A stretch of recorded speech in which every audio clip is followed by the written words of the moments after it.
बदला न सारा यू यू यू, सारा का सारा न्यू न्यू न्यू, मैं हैप्पी हैप्पी क्यों क्यों क्यों, मैं बिजी बिजी हूँ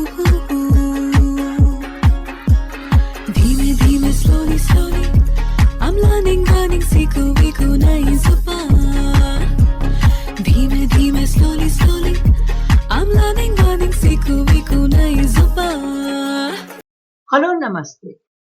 उड़ान शिक्षा केंद्र द्वारा प्रस्तुत कार्यक्रम इंग्लिश विंग्लिश में आप सबका स्वागत है। इस कार्यक्रम द्वारा हम आम बोलचाल की अंग्रेजी भाषा सीखने और बोलने का प्रयास करेंगे। इस कार्यक्रम का उद्देश्य यानी ऑब्जेक्टिव है अपनी बोलचाल में इंग्लिश भाषा को सही इस्तेमाल करना। इंग्लिश में बात करने से हमारा आत्मविश्वास यानी सेल्फ कॉन्फिडेंस बढ़े और हम रोजमर्रा यानी एवरीडे लाइफ के विषयों पर बोल सके। हमारा लास्ट एपिसोड का विषय था वाटर। आज का विषय है हमारी दुनिया, जिसे अंग्रेजी में कहते हैं world around us. WORLD world, AROUND around, US us। As usual हम इस विषय पर चर्चा करेंगे, संबंधित गीत सुनेंगे और ग्रामर का अभ्यास करेंगे। तो आइए शुरू करते हैं। Come on, let's start. Ma'am, आपने अभी हमारे श्रोताओं को अनाउंस यानी घोषणा की आज का विषय है वर्ल्ड अराउंड अस। तो इसमें कौन सी बड़ी बात है? हम सब ही अपनी दुनिया को जानते हैं। ये तो करने वाली बात है। मोस्ट ऑफ द टाइम, अधिकतर हम सोचते हैं that we know our surroundings, अपने आसपास को जानते हैं। बचपन से सब कुछ जाना पहचाना है। कुछ थोड़ा बहुत चेंज है, हाँ परिवर्तन होता है, तो उसको अडेप्ट और अनुकूलन कर लेते हैं। हम कभी रुक कर नहीं सोचते कि इन परिवर्तनों का हमारी दुनिया को कितना प्रभावित किया है। मेरा इन सब बातों से क्या लेन then? What has all this got to do with me? इस पर चर्चा करना जरूरी, नेसेसरी है। I think so. Okay, let's see about it, how it affects us. देखो, ये चर्चा, डिस्कशन इसलिए इम्पोर्टेंट है क्योंकि हमारे देश में जितने इम्पोर्टेंट इवेंट्स, घटनाएं हो रही हैं या ट्रेंड यानी रुझान चल रहे हैं, सबका हम पर प्रभाव, इन्फ्लुएंस पड़ रहा है, ठीक है ना? और नए काम करने के अवसर, अपॉर्चुनिटीज भी मिल रहे हैं। तुम बताओ कि किन चीजों में बदलाव या चेंज आया है? सबसे बड़ा चेंज तो इन ट्रांसपोर्टेशन, परिवहन, बैलगाड़ी, बुलॉक कार्ट या घुड़सवार, हॉर्स बैक से लेकर एरोप्लेन और हेलीकॉप्टर तक। एंड बी, इलेक्ट्रॉनिक्स यानी बिजली से संबंधित, चाहे वे घरों में हो या काम के एरिया क्षेत्र में, सब कुछ बिजली, इलेक्ट्रिसिटी से चलता है। एंड सी, कम्युनिकेशन, संचार। इसके माध्यम तो इतने बदल गए हैं, जैसे radio, TV, telephone, mobile, computer.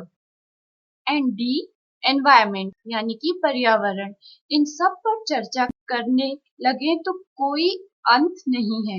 Okay, तो यू आर राइट। तुमने बहुत सारी चीजों के अभी नाम हमको, श्रोताओं को बताए हैं और हमने गिनती की है। और तुम कह रही थी कि तुम्हारी जिंदगी से क्या लेन देन है, हाँ? तो इन सब चीजों का तुम्हारी जिंदगी से लेन देन है या नहीं है ना? क्योंकि याद करो, तुम्हें पहली बार अपने रहन सहन से कुछ डिफरेंट या अलग दिखा है, जैसे कि फूड हैबिट्स में, पहनावे में, हाँ, in any of these things? Ma'am, Mumbai की दुनिया तो हमारी दुनिया से टोटली अलग है। इतनी फास्ट, सब लोग भाग भाग कर ट्रेन पकड़ रहे हैं। औरतें अपने सर पर बड़ी बड़ी बास्केट्स, टोकरियां उठाकर मछली बेचने जा रही हैं। उनका साड़ी पहनने का तरीका भी बिल्कुल अलग है। और यही तुम महसूस करोगे कि अगर अगर तुम इंडिया के हमारे मुल्क के दूसरे भाग में जाओगे, दूसरी जगहों में, तो इसी तरह से तुम्हारे को ये डिफरेंट चेंजेस और परिवर्तन भी दिखाई देंगे। अच्छा बताओ, जब तुम बॉम्बे गई थी तो वहां पर तुमने गणेश चतुर्थी का फेस्टिवल देखा था? ओ माय गॉड मैम, वो तो देखने लायक था। हम भी गणेश पूजा करते हैं, बट ये तो कुछ और ही था। हाँ। And what about food? हाँ, अब वहां गई तो एक अलग किस्म का खान पान तुम्हें खाने को मिला ना, वो क्या था? वेरी टेस्टी, बढ़िया गुजराती थाली। आप ठीक कह रहे थे। अपने से हटकर देखें तो फील होता है कि लास्ट 20 इयर्स वर्षों में हमारी दुनिया कितनी बदल गई है। बिल्कुल, दुनिया तो बदली है। और आई फील कि ये स्पेशली फॉर वुमेन, औरतों के लिए। हमारे तुम देखो फैमिली के अंदर हो या बाहर पब्लिक लाइफ में हो, तो औरतों की दुनिया बहुत बदल गई है, काम के क्षेत्र में या किसी और में भी। बिकॉज आजादी के बाद वोट का अधिकार तो सभी को मिला, पर अब इलेक्शंस में खुद खड़े होना, कैंडिडेट्स, उम्मीदवार बनना, लेजिस्लेशन, विधानसभा में आना, इस तरह पब्लिक लाइफ, पॉलिटिक्स में आना, और काम के कितने सारे क्षेत्र, इवन पायलट्स बनना, हाँ, ये औरतों के लिए एक बहुत बड़ा बदलाव है। अब तो सभी क्षेत्रों में औरतें काम करती हैं। इकोनॉमिक पावर, आर्थिक शक्ति बढ़ने से वे अपनी दुनिया में इम्प्रूवमेंट, सुधार ला पाई हैं। और मैं देखती हूँ कि वो दोनों चीजें मैनेज कर लेती हैं, अपना घर का काम भी, फैमिली को भी निग्लेक्ट नहीं करती हैं, और अपना जो ऑफिस का या बाहर का काम होता है वो भी कर लेती हैं। और हम दावे से कह सकते हैं कि ये बदलती दुनिया को कोई नहीं रोक सकता। अब तो बदलाव इतना आ रहा है कि there is no stopping and no going back. वो पुरानी दुनिया वापस आने वाली बिल्कुल नहीं है। दुनिया बनाने वाले क्या तेरे मन में समाई, काहे को दुनिया बनाई तूने, काहे को दुनिया बनाई।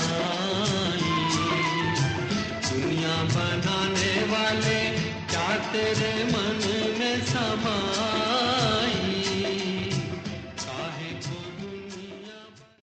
अब देखो, विषयों की बात तो हम करते रहेंगे, हमारी बदलती दुनिया के ऊपर तो हम चर्चा करते ही रहेंगे, बट चलो अब व्याकरण का भी थोड़ा सा अभ्यास हो जाए। मैम, प्रोनाउन यानी सर्वनाम के बारे में कुछ और बताइए। लास्ट टाइम हमने कहा था कि there are two types of personal pronouns. ये पर्सनल प्रोनाउंस होते हैं, पहले वाले वो दैट वी कॉल सब्जेक्ट्स, यानी कि जो बोलने या करने वाला हो, and secondly those which are objects, यानी कि सुनने वाला या जिसके विषय में कहा गया है। परंतु एक प्रकार और भी है, और जो अब हम वाक्यों का एग्जाम्पल या भी उदाहरण देंगे, इन दोनों में से एक ही है। फॉर एग्जाम्पल, अगर मैं कहूं I will go my self, तो उसका अनुवाद करके मैं कहूंगी मैं खुद जाऊंगी। हाँ, ऐसे वाक्यों में ये सेल्फ शब्द जो है उसको लगाना जरूरी है। तो अगर इसका अभ्यास करें, देखते हैं फर्स्ट पर्सन सेकंड पर्सन में कैसे होता है। मैं तुम्हें कहती हूँ कि तुम मुझे बताओ कि फर्स्ट पर्सन में आप कौन सा शब्द इस्तेमाल करोगे। अगर सिंगुलर है तो कौन सा इस्तेमाल करोगे? माई सेल्फ, और प्लूरल है तो? Ourselves. अब सेकंड पर्सन पे आए, हाँ, यानी कि द्वितीय पुरुष में, उसमें सिंगुलर में बताओ कौन सा शब्द इस्तेमाल करोगे? योर सेल्फ, और अगर प्लूरल हुआ तो? Your selves. Very good. और अगर थर्ड पर्सन यानी कि थर्ड पर्सन में, तो आप उसको सिंगुलर में क्या कहोगे? Himself, herself, itself. इटसेल्फ। और प्लूरल में? themselves, themselves, themselves। राइट, तो यही शब्द themselves चलता रहेगा फॉर ऑल। एक और चीज का मैं अभ्यास करना चाहती हूँ, और वो ये है कि कोई भी वर्ड हो तो वो एक पार्ट ऑफ स्पीच यानी अलंकार, एक कभी नाउन भी हो सकता है, कभी संज्ञा भी हो सकता है, तो ये दूसरे रूप भी ले सकता है। तो इसके कुछ एग्जाम्पल्स का अभी हम प्रैक्टिस करते हैं और मैं वर्ड बोलूंगी, आपको उसके ऊपर सेंटेंस बनाना होगा और ये भी बताना होगा कि उस सेंटेंस में वो शब्द जो है वो किस पार्ट ऑफ स्पीच में आता है। If I take the word can, हाँ, उस पे सेंटेंस बनाओ। I think I can do it. मेरा ख्याल है मैं कर सकती हूँ. तो इसमें इस सेंटेंस में ये वर्ड कैन जो है वो किस पार्ट ऑफ स्पीच में आया? Verb यानी क्रिया. गुड. अब यही शब्द कैन को लेती हूँ और इसका कोई और पार्ट ऑफ स्पीच में इसका सेंटेंस बनाओ. Can Don't open that can of paint. वे पेंट का डब्बा मत खोलो. इसमें नाउन मतलब संज्ञा. ओके. अब मैं शब्द लेती हूँ ओनली. अब इसका व्यवहार करो. This is my only pen. मेरा यही एक पेन है. इसमें एडजेक्टिव मतलब विशेषण. अब वही वर्ड ओनली को और तरीके से इस्तेमाल करो. He was only joking. वे सिर्फ मजाक कर रहा था. Adverb यानी क्रिया विशेषण. अब his. That book is his. ये उसकी है. यानी प्रोनाउन मतलब सर्वनाम. Okay, again the word his. That is his book. ये उसकी किताब है. Adjective यानी विशेषण. अब word is English. Can you speak English? तुम अंग्रेजी बोल सकते हो. इसमें नाउन मतलब संज्ञा. Again the word English. I am reading an English novel. मैं अंग्रेजी की कहानी पढ़ रही हूँ. Adjective यानी विशेषण. गुड. अब आपने देखा कि शब्द तो वही है पर उसका रोल या भाग जो है ना, हाँ, वो जैसे सेंटेंस बनता है उसके अनुसार वो चेंज होता रहता है. अब कार्यक्रम मुझको लगता है समाप्त करने की बारी आ रही है, परंतु उससे पहले let us put some more words. पिटारे में कौन से वर्ड डाल रहे हो आज? पहला DISCISSION